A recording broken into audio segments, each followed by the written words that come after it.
What's going on, everybody? Welcome back to another episode of JAR. JAR, for those of you that may be new, stands for Joe and Amy Review. This is our weekly show where we go over the magic stories as they are posted on Wizard's website. And for this week, we have the culmination of the set Hour of Devastation with the story Hour of Devastation, depicting the card Hour of Devastation by Ken Troop. Despite all of the confusion, obviously it's not very confusing, it's just the 5th story Spotlight card is named the same thing as the set. I just like to make jokes. But yes, this is Hour of Devastation by Ken Troop. It is the final story for the Amonkhet block for Hour of Devastation specifically. My quick review at the beginning is I thought it was good. It was definitely a longer one. You gotta kind of strap in and be ready for it. But as the culmination of an entire block, that kind of makes sense. And if you want your questions answered, kind of the way that we surmised last week, you don't get all of your questions answered because there's just too many, and that's not really how that works. But if you wanted to know what happens in all the defeat cards of the Gatewatch, you kind of get a hint as to Nicol Bolas's plan. This is the story for you. So yeah, my quick review in the beginning is it's good and you should read it. I think it was enjoyable. What about you? Mine is it was okay. I liked it. It was definitely worth reading. Mm-hmm. But it was definitely a lot less intense than I thought it was going to be. I thought we were going to get some real good fight scenes, which we did not get. It was a little bland, but it was a lot funnier than I expected. Okay, fair enough. Which is a plus. Fair enough. And we can get into some of that discussion in the full review itself. But as we always say, we review, we do not summarize. So if you have not yet, we encourage you, or at least I encourage you, and Amy partially encourages you, because it was good to read, but not necessarily up to your expectations. Is that a fair assessment of what you said? I don't want to mischaracterize. You have to read it. Okay, so there you go. Go read it. And then, if you'd like, come back here and hear what our thoughts are on it, because that's clearly why we're here. On to the full review itself. I want to touch on what you just talked about. So, you felt that you wanted there to be more big fight scenes. I would say, whether it's to play devil's advocate or because I truly believe it, I think it's more the second one, I think that's the point. Is that the Gatewatch were no match for Nicol Bolas, and so it wasn't a huge fight, because they had no chance. So they were taken out immediately, and sure, I thought it was a little ironic that there's a card in this set called Strategic Planning, which showed Jace and Gideon kind of kneeling down or squatting down and like pointing off in the distance, and you think it's like the plan that they're making to fight Nicol Bolas, but then in this story you find out that the plan was, screw the plan, let's just go fight him now. And it's like, okay, so maybe that's just how that story culminated, was with Gideon kind of nixing the plan and moving on. But I think with or without a plan, I don't think it mattered, because none of them had any idea how strong Nicol Bolas was going to be, even though Liliana should have, because she's dealt with him in the past. So I don't know. Whatever. No, not okay. What's not okay? Go ahead. We already knew that they were no match for Nicol Bolas. Mm-hmm. We knew that before Amonkhet even began. Mm-hmm. But make the last story worth something. Okay. So here's a parallel that I'm aware of, and a parallel that maybe some of you are aware of. But one that I'll draw your attention to if you're not, and I don't know that Amy necessarily realizes it, but she will once I get going here. What story, or I'm sorry, I won't even ask it, I'll just say it. Ken Troop wrote this story. There was another story that Ken Troop wrote. That was the culmination of an entire block, the culmination of an entire set, and it's 2017. In 2016, that story by Ken Troop, it kind of spoils an entire video that we made, but if you want to go back and watch it, you can find it among our annals of JAR. But the story that Ken Troop wrote that I'm referring to was our #1 worst story of 2016. And that was The Promised End, depicting Emrakul being trapped in the moon at the end of Eldritch Moon. It was the final story of Eldritch Moon. It showed Liliana joining the Gatewatch, and it all felt very rushed, thrown together, and anticlimactic. Because we knew that all these things were happening, or were going to happen based on the cards, the story spotlights, etc. But we didn't know how. And we wanted that final story to be impactful and to show those things to us. I felt, similarly to how Amy is expressing she feels now, that that was not accomplished. I think we both felt that way about The Promised End, and discussed that many times, I think, over the course of reviewing these stories. I personally felt that this story was an improvement on Ken's writing style after The Promised End, and after that kind of didn't go over as well. I think there were a lot of people, at least in our chat of those videos, who were agreeing with us about the lack of quality of The Promised End and how rushed it felt. And I thought this story did a better job. Did I think it was amazing? No, not necessarily, but I thought it did a better job. Am I correct in saying that you don't necessarily, you think he kind of fell into the same traps in this one? I don't know. I don't really remember what traps he fell into last time. All I know is that the story wasn't as good as it should have been. Okay. Well, and that's a good point, because the stories in Hour of Devastation were very good.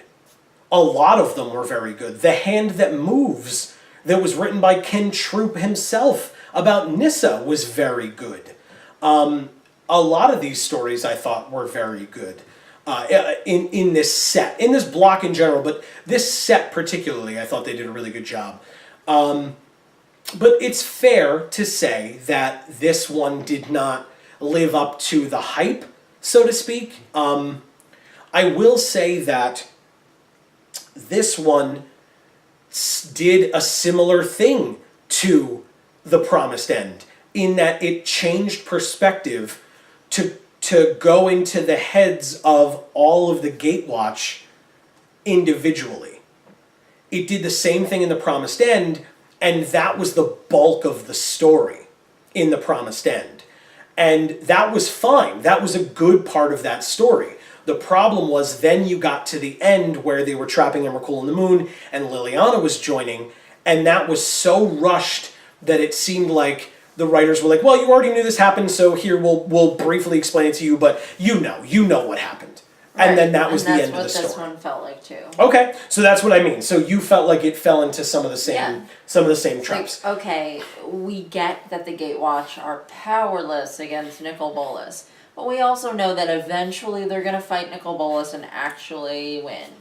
In some way, yes, exactly. And in some probably with lots of help, but regardless, there's no reason to make them so weak against him right now, except for the fact that you already told us 2 sets ago, or whatever the heck, that they were going to lose when Ajani looked at them and was like, warned them. Guys, no, I don't really think that's such a good idea. Right. And they were all like, but we want to.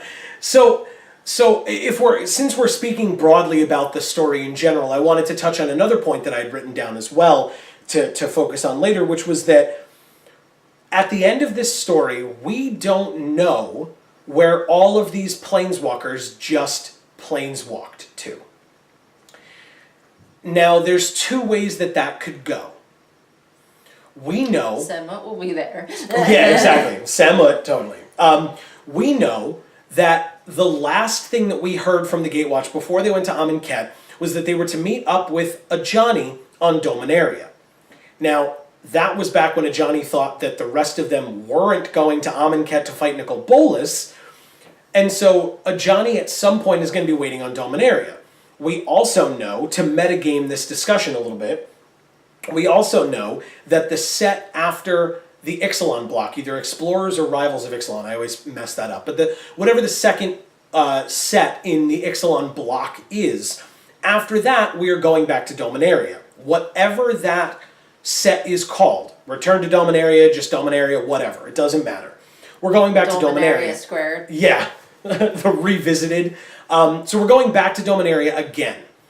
Will all 5 of the Gatewatch be there with Ajani? So technically all 6 of the Gatewatch. Will it be one of them that shows up and they're like, Ajani, listen, we're really sorry. We got our asses kicked. I don't know where everybody else is.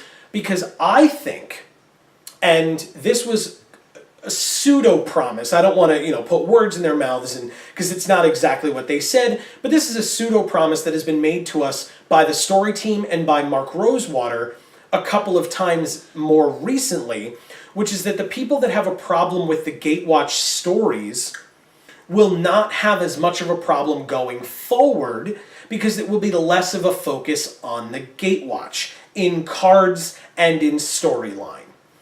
If that's the case, a really good way to write yourself out of having to write Gatewatch stories is to split all 5 of these Planeswalkers off and shoot them in different directions to deal with other problems individually depending on where they end up. Wherever Chandra ends up, will she end up with people who heal her and maybe she's indebted to them and then she has to help them or something? Will Jace continue to gain some of his lost memories because he had a little bit of a glimmer of that in trying to read Nicol Bolas's mind? He had that glimmer of a memory of trying to read another mind that was smooth as crystal. And where will that take him? What will that mean for Jace and his character development? And you can then develop one Gatewatch character at a time while also having that character interacting with other characters on other planes. Now, like I said, since they're going back to Dominaria, it's possible that they'll have all remembered that and they'll all just end up back on Dominaria again, or more likely what I think is one person will end up on Dominaria with Ajani, let Ajani know what was going on, and then maybe Ajani and that member of the Gatewatch team up and then go off wherever to try to find more people, and they regroup that way by then gaining like 1 or 2 people each new set after that. That sounds interesting. Right. I think that's a good way to solve that problem. Do I think it's going to happen? No, that's pure speculation at this point. But it's an idea. It's a way for them to try to fix... I don't want to say they're mistakes, because I've said many times that I don't think it's a mistake, but what many readers have been asking them to fix. So I think this is a way of doing that, and Nicol Bolas has said, especially to Liliana, even more specifically, go somewhere I can find you so that you can be useful to me later. And that was kind of the discussion and the rumblings that a lot of people were talking about going into this set, or at least, the end of this set, was that Nicol Bolas was looking to kind of take control of the Gatewatch and use them for his own ends. So we will have to see where that goes, but that's what kind of where my head goes and where I'm leaning, is that they're now all split up. They don't know where each other went, although from what we've heard in the past about planeswalking, it seems like once they get their heads together, they could, they're kind of focus, they could easily just planeswalk to wherever that other planeswalker's energy is located. So it shouldn't be that hard for them to find each other, but wherever they end up, they may just stay there and wait, especially for like Jace, who we don't know what happened with him because his story ended with, and then he knew nothing or he felt nothing. So maybe he lost his memories again after coming up against Nicol Bolas. And so, maybe he's somewhere having no idea who the Gatewatch are. But then why wouldn't another Gatewatch member go find him, like Liliana, even more specifically, unless she wants to stay away from him because she feels like Bolas is going to come after her, so she's trying to keep him safe. A lot of this stuff is up in the air right now, and I would love to hear some of your theories in the comments down below, and if you have any right now. I know I've been rambling a lot, but if you have any thoughts on it. I know okay.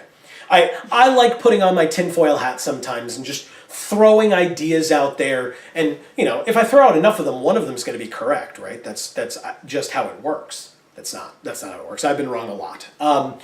But so that was something that I wanted to bring up as well, was that might be the way that the story team is trying to fix their error. And again, I don't think it's an error, but their error in focusing all of their stories on 5 planeswalkers, even though they have so many of them to work with.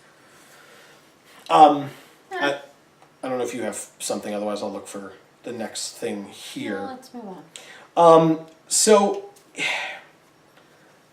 Nicol Bolas, we got a lot, I mean, it's important, but we got a lot of insight into Nicol Bolas. We got a lot of insight into his plan, into his thought processes at both the beginning and the end of this story, which again, I like when they do that. I like when they kind of bookend stories with things that kind of play off of one another. And so we had Nicol Bolas at the beginning, Nicol Bolas at the end, a little bit of his plan, a little bit of insight into his brain and his thought processes. And I thought that worked out really nicely.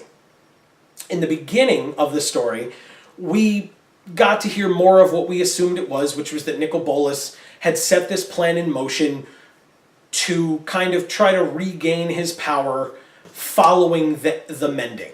And he keeps talking about the fact that, all of these children, referring to the 4 of the 5 Gatewatch, not Liliana, all of them lost to Nicol Bolas before they were even born.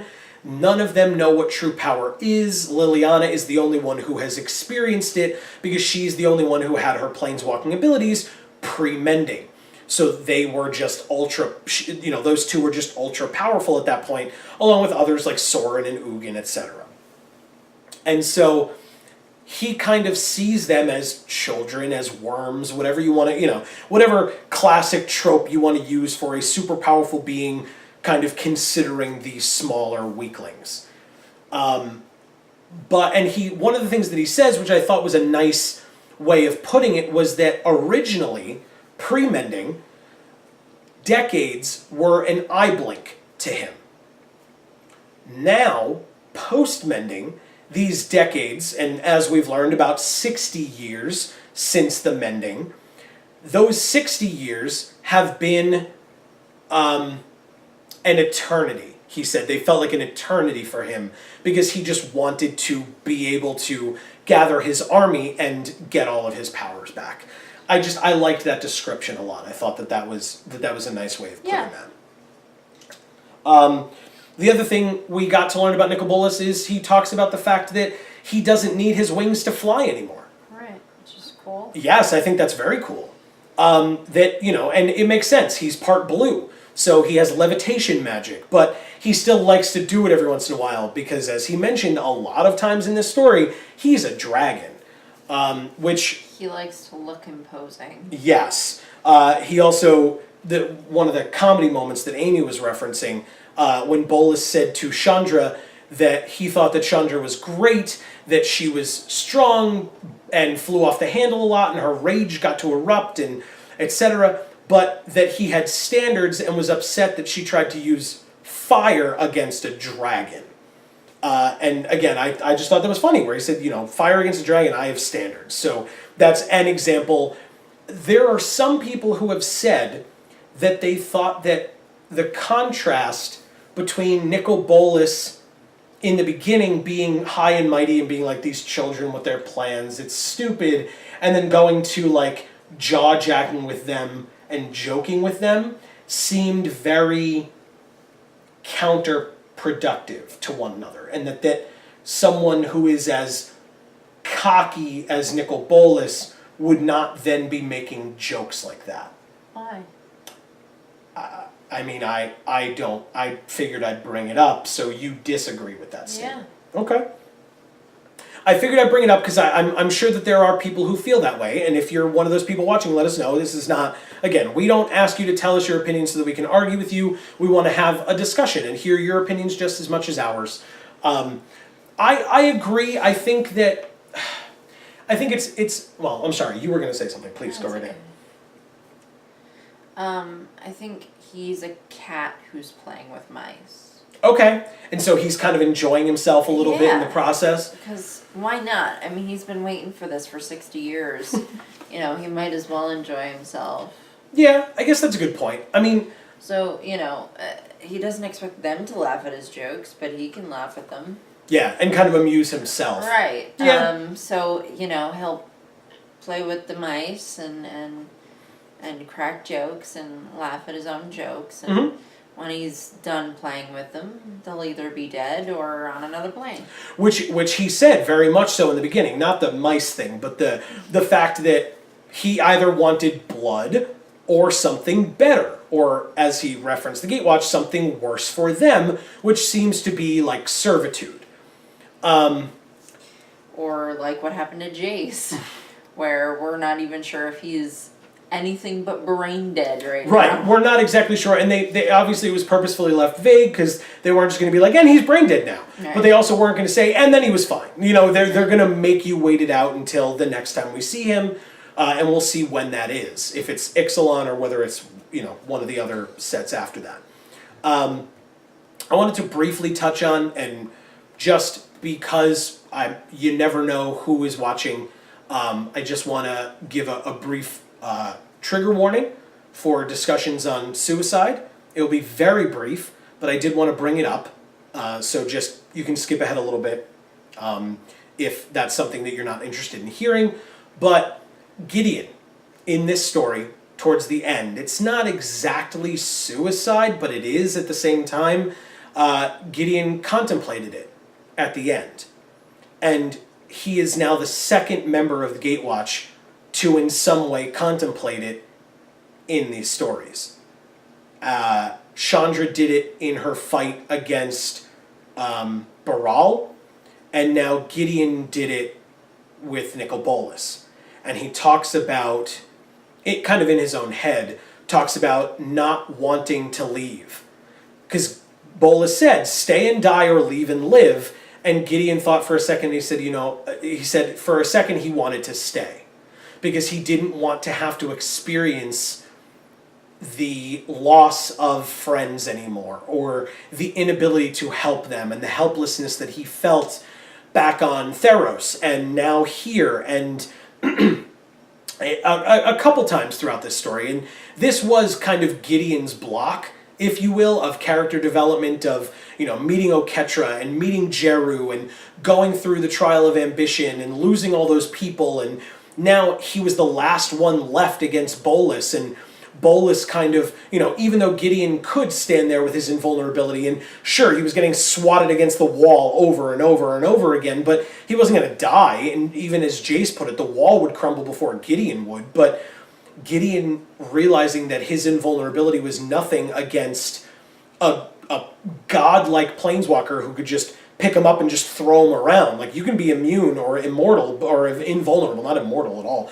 but invulnerable, but I'm just going to toss you around like a cat with mice. Really good analogy.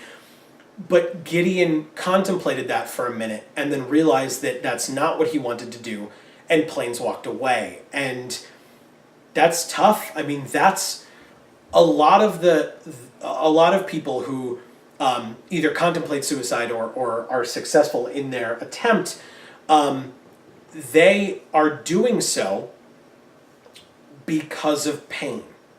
And most of that, I don't want to generalize it. It could be other reasons. The most common reason that I personally am aware of, and I am no expert on the topic, but most of the time it's based on pain. And it's based on pain that they cannot see an end to. And that's difficult. It's a difficult topic to discuss, and I apologize for bringing it down for a minute, but I think it's worth discussing since it is now, like I said, the second time that it has occurred with a Gatewatch member. I don't know if you have anything to say on this topic. Okay. So we can move on from that. If that is something that you want to have a discussion about in the comments as well, we'd be more than happy to have that back and forth with you. Just maybe give that same courtesy and let someone know kind of at the top that is the topic that you'll be discussing, just so that people aren't kind of blindsided by it if they read the comments in the description. So on to something completely different, but still on this story. We got to see Liliana. If we move away from Gideon, move to Liliana for a second. Liliana cried in this story. Liliana pleaded in this story. And then Liliana ran away in this story. 3 things that we have never seen her do before, ever. Right. We saw the Raven Man again. We saw the we heard the Raven Man again. We heard the voices from the Chain Veil. We found out that Nicol Bolas knows of the Chain Veil, claims to know how to unlock its powers, which I don't doubt, because he's pretty powerful if you didn't notice. Whatever, he's making it up. You think so? Oh, yeah. Okay. I don't know. I think that the voices within the Chain Veil were trying to get Liliana to use it so that, as Bolas correctly pointed out, they could kind of steal her soul and then try to find a more powerful replacement like Nicol Bolas, who was standing right there. So, I don't know.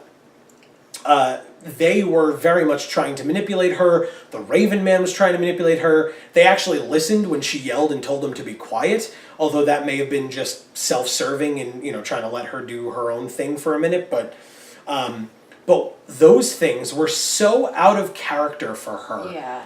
That it was very, very interesting to see it. And it wasn't just one of those things. It was all three of them. Right. If it had been one, it still would have been shocking. It also wasn't written in a way where you're sitting there going, okay, but Liliana wouldn't do this stuff. You're sitting there going, okay, I can see it. I can see it. Yeah, because she was beaten down mentally into that from kind of, like I said, she was hearing from the Raven Man, she was hearing from the Chain Veil, she was hearing from Bolas, and then she's kind of in her own head. And it didn't help that Jace was the first one to get thrown away, and she heard his screams. And as she put it, those are the screams of someone not wanting to die. And she would know, because she literally has that kind of magic to make someone die. And she said that she noticed the smile that Nicol Bolas gave to the other Gatewatch members and herself was the same smile that she had given in the past to someone that she was about to defeat or kill or whatever. And so I can see why she did it, I agree with you, but it was no less shocking when it happened. Oh, I wasn't shocked at all. Oh, really? No. Okay, I was. I think, again, maybe I was shocked just because it was all three things. If it was just one, if it was just her doing a strategic retreat. It wouldn't make sense if it was just one thing. That's true. In this case, that's true. I just think that because... Jace is dead. Or she believes him to be dead. Fair enough. And so... she's going to throw caution to the wind. She's going to... She's going to plead. She's going to cry. She's gonna run. Well, I was gonna say it's all she can think of to do because it's probably all futile. It's all based on self-preservation for her. She did it to keep herself alive, but also she said that she wanted to leave and not go with the Gatewatch to this particular fight, but she stayed because she had already brought them into her fight with Razaketh, and so she kind of felt responsible for that aspect and to kind of help them there. And so that's kind of why she pleaded as opposed to just being Liliana and leaving. And we kind of see that moment with Chandra where Chandra's like, I hate dragons and I hate traitorous necromancers. And so she's just so pissed off, but she gets really mad at Liliana because she can't see it. Throughout the whole Chandra section, Chandra's like, we can do this, maybe we can do this, we can't do this, and then leaves, because Nissa is then begging her to leave. And so it's kind of one by one them coming to the realization that they don't have this fight, and they have to leave. Jace did it out of necessity, but Liliana, well, I guess you could say all of them did it out of necessity, but Jace did it in a panic. Whereas, Liliana did it strategically. Chandra kind of did it strategically. Same thing with Nissa and Gideon, where Jace thought that he was going to die. Everybody else, Chandra was badly hurt, but everybody else was like, well, Bolas gave them a choice, and they took that choice. I don't see it that way at all. Okay. Interesting. Jace did it because he was literally dying. Yes, I agree with that. Liliana did it so that she could cry in private over Jace dying. Okay. I don't disagree with that. Okay. And then what, Chandra, Nissa, Gideon... They just did it because they didn't have a choice. Okay. All right. That's a possibility as well. I thought that it was interesting in a story that we were talking about that some of us did not think was the best. I didn't hate it, but I didn't love it as much as some of the other ones in this block. There was a lot of description of the chain veil, I thought.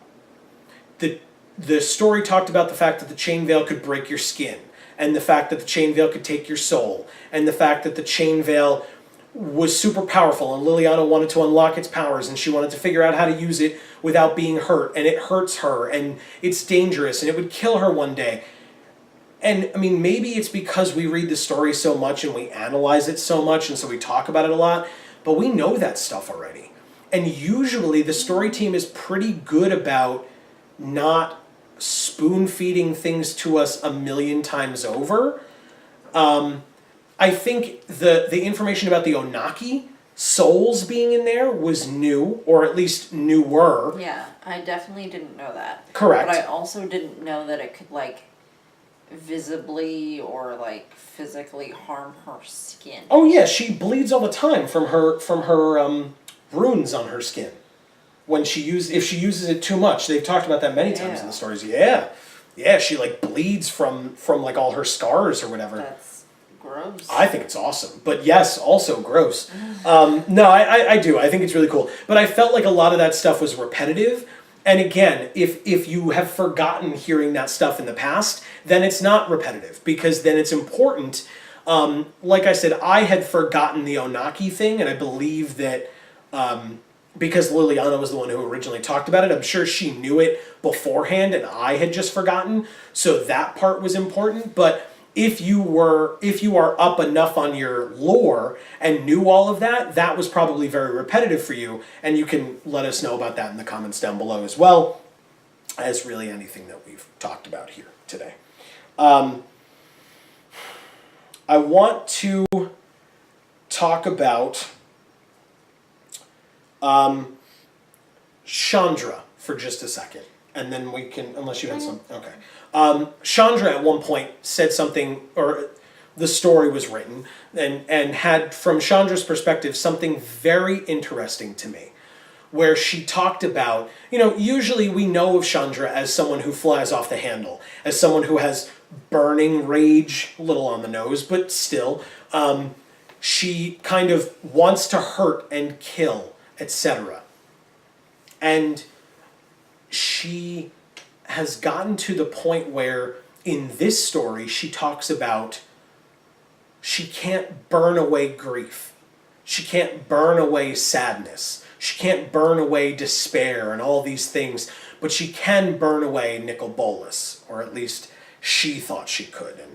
And we did get to see that Nicol Bolas backed away from her a little bit when she used her fire. I think over the course of this entire story, I think what I discovered was Nissa is the strongest member of the Gatewatch. Oh, you just figured that out? Well, I thought that you were biased because you like her a lot. No, she's just the best. She had those towers of earth shooting out of the ground at Nicol Bolas that he physically had to dodge instead of the fire where he was just like, whatever, it's fire.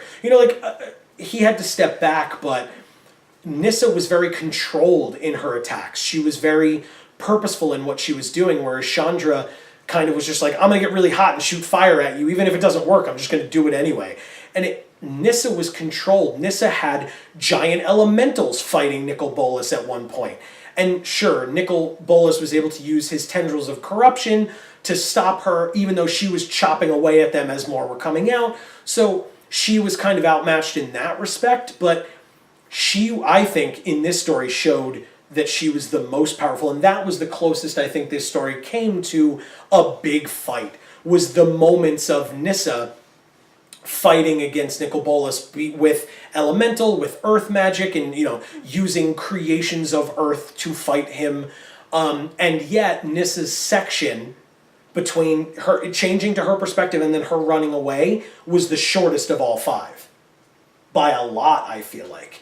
So you had that example of your kind of critique of the story or problem with the story was that there wasn't enough action in this final story, and it really was the moment that was the action, or the perspective that showed the action was the shortest of all of them by quite a large margin. And the last thing that I wanted to talk about was the end. The ending of this story was... The end of this video. Goodbye. Thanks for watching.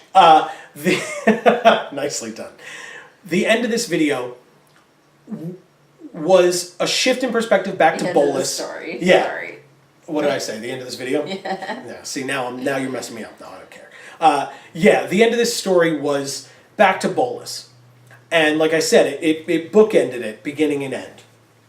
And in the end, you saw Tezzeret show up.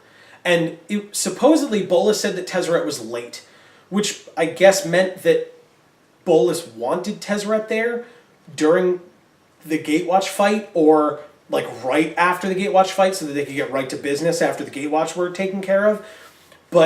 And of course Tezzeret's like, well, I can go find their bodies, or I need to update you on this. And Bolus cuts him off. And he says, you need to tell me what's going on with, or you need to go get Ral Zarek and bring him to me. That was supposed to be the big twist ending, is that Ral Zarek, Project Lightning Bug, which we have discussed on this channel in this series before, because they talked about it, and I said that it would be something that they would sprinkle in, and then they wouldn't talk about it for a while, and we would hear about it much later, because it was just a touch, it was just a taste, and now it's back. If you don't recall, Ral Zarek is working on Project Lightning Bug on Ravnica to study planeswalking, to study what happens during planeswalking, the energies that are used, tracing where a planeswalker planeswalks to. And he was able to discover a planeswalker planeswalking to a point unknown to him and unknown to Project Lightning Bug. And now the question is, was he doing all of that for Bolus? It seems like that's the case. Yeah. And at first I was like, that's weird. They're not aligned color-wise. But they totally are. Bolus is red, black, blue. I know I did that in reverse order. Blue, red, black. Or blue, black, red. But, he's Grixis. But, Ral is white, red. He's Izzet colors, which are two of the three colors of Nicol Bolas, and as we've seen, Nicol Bolas likes to surround himself with multiple agents for himself to work with, or to be his subordinates. Well, yeah, because if Tezzeret gets satisfied, then he's completely useless. That's what we learned in this story. Yes. So Tezzeret is not the only one working with Bolus right now, which should have probably been something we should have seen, and I really hadn't heard anybody talking about this.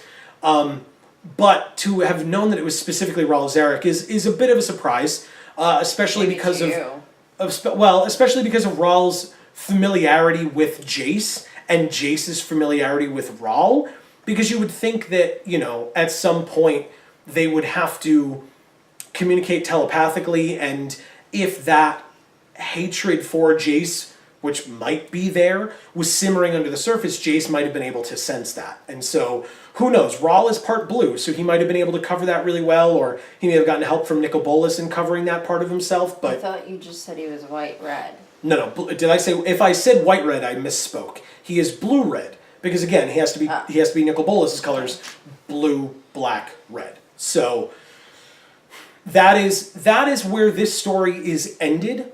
I have genuinely no idea what is coming out next week, but if there is not a story next week, JAR will still be here next week. There are some articles that we have read recently from Mark Rosewater and things like that that we would love to review if there is nothing to tide us over, although the story team has said that they like having things on Wednesdays anyway to tide us over. And so whether that be a non-storyline story or non-main timeline story, we shall see. If it's another podcast or something, which I haven't heard anybody talking about, so I would doubt it, but whatever it happens to be, we will do our best to be back here with all of you next week. I want to thank you all for watching. I also want to say, not necessarily specifically Vorthos related, but if you enjoy watching product openings, and I mean sick product openings, we had a booster box opening on this channel earlier this week. If you missed it, you missed out. And you should go watch it as soon as possible. And it will be popping up somewhere along here on the screen. Again, like I always say, probably covering my face because you've totally seen enough of it. But you should click on that video and go watch that video because it is nuts. If you are the kind of person that likes to watch a video and then skip to the end to see all the good cards that people got, I would not recommend that. In this one in particular. I wouldn't recommend it for any of them because I work hard on the videos and I want you to watch them. But in this one in particular, you're missing out if you didn't see it at all and if you skip to the end. So I definitely recommend that you go watch that video. You can find that popping up on the screen soon. Insane. It was awesome. It was a very, very good opening. Possibly the best piece of product I've ever opened in my life. So I definitely highly recommend it. Coming up here soon enough will be our logo. You can click on that to subscribe to our channel and find out when more openings come out, when more JAR videos come out, when more draft videos come out. We put out 3 videos a week for all of you, and we really hope that you enjoy them. We hope, obviously, that you enjoyed this video. Once again, thank you guys so much for watching. We are at the end of Hour of Devastation. If you've stuck with us through this whole set, this whole block, thank you. We're going to keep going. We're definitely not stopping. We're not planning on stopping anytime soon. So, for another episode of JAR on Geek for All, I've been Joe. And I'm Amy. And as we always say, in whichever video of ours you watch next, we will see you all next time. Thanks, everybody.